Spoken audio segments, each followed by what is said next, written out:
That's why Kristen Stewart's performance is probably the best out of the entire film, and she kind of outshines everybody because they're all in service to her. Welcome back to Candid Cinema, everyone. I'm Amanda, otherwise known as AMX ND Reviews on Twitter, Instagram, and Letterboxd. Today, I will be reviewing the new A24 film directed by Rose Glass, Love Lies Bleeding. Yes, I'm not as jacked as Katie O'Brien, but we can try. So as you all know, I have a love-hate relationship with A24.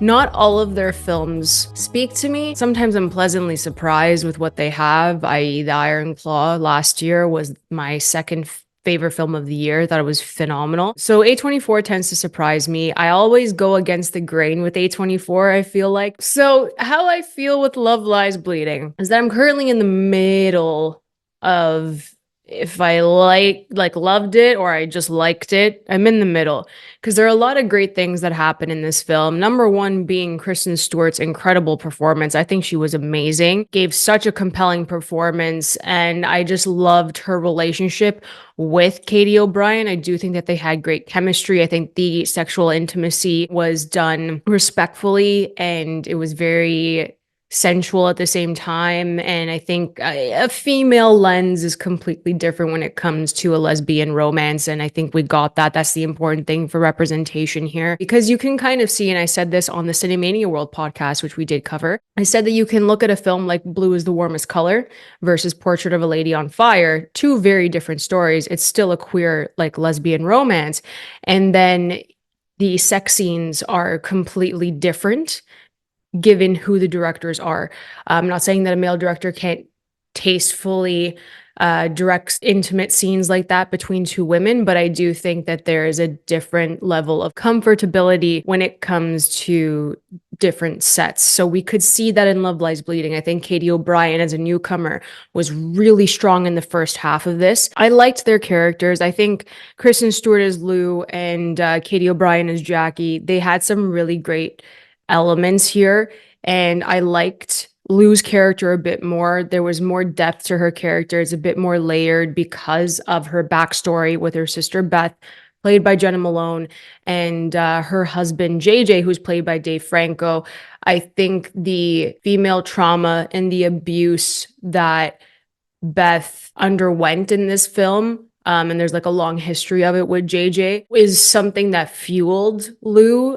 She ended up staying in the area after, quitting a job from her father, who's like literally down the street from her. She stayed there for her sister. So she feels a bit trapped, and she has a very, very strained relationship with her father. And we see that, but it's also not enough that we see. And then we don't really get the full scope of who Lou is as a character. It's just the events of the film, and then maybe like a little flashback to what had happened with her father when she was working with him. The one thing, probably my favorite aspect of this film, before I get into Jackie's character, my favorite aspect of this film is that it is a neo-noir. It's very like dark and it's beautifully shot. The cinematography is fantastic. My favorite part here.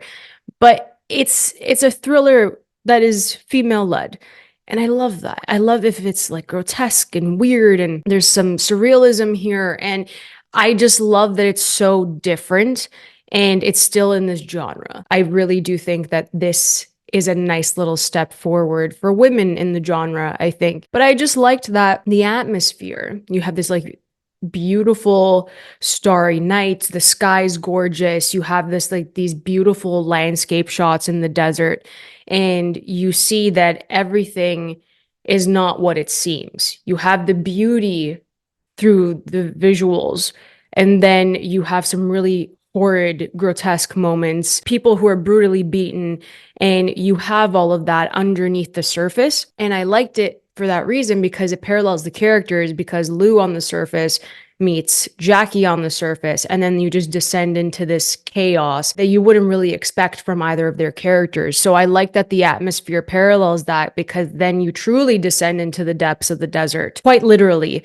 to uncover some horrible things. I really liked certain aspects of it, but the second half of this film, especially the ending, and I'm going to get into a bit of spoilers here because there's no way to talk about Jackie's character without kind of spoiling the journey that she went through. So she's a bodybuilder and she had to get to Vegas for this competition. Lou ends up giving her steroids, and these steroids are slowly forming into her body. You see the physicality of it. You see the veins, which I thought was really cool.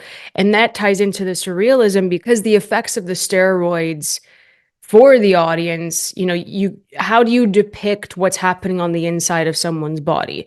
You don't. So had to be a level of open-mindedness when it came to what was happening with Jackie. But I like that the steroids equaled like rage, and you could see that Jackie would kind of lose control in that case. And that was great. All that stuff was great. And I wanted a bit more of that for her character development. We got no backstory other than like a throwaway line at the very end of this film.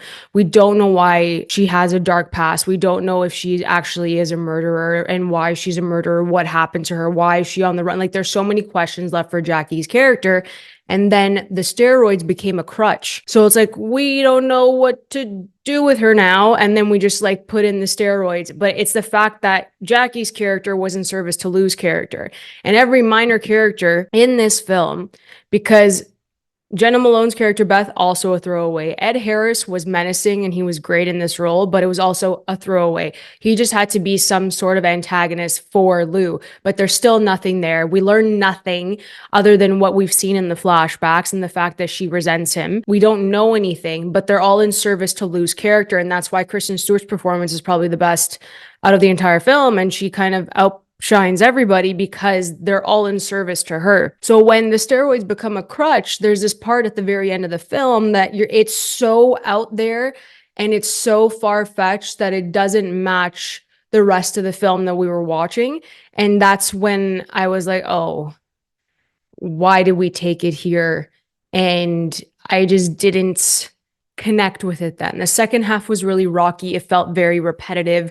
They were going around in circles. I wanted to love it, but I did give it a 3.5 out of 5. I think that's a fair rating. I also had a great time watching it. So even though there was like these missteps with the characters being underdeveloped and, the third act of this wasn't the strongest, I do think that Rose Glass really just brought together a fun neo-noir thriller that will make an impact. I think we've already seen that it made an impact, and I think that it's a testament to Kristen Stewart and her name being tied to literally anything becoming a success. I think she's a fantastic actor. She's done a lot of great films, and I could list them all, but the fact that she's tied to it, especially to independent films like this, it's really important. So you get a wider reach for the audience. But yeah, I gave it 3.5 out of 5. I think my criticism's fair here with this. I had a good time watching it. It's very funny at times, and I think that Kristen Stewart really needs to be in a comedy again. I really like her. I think she has great comedic timing. It's very dry, and it worked for this film. But we need more women in thrillers. Please, I need it. I know we have the femme fatales, like it's embedded in the noir genre, but I need more female-led thrillers because that's what has been severely lacking.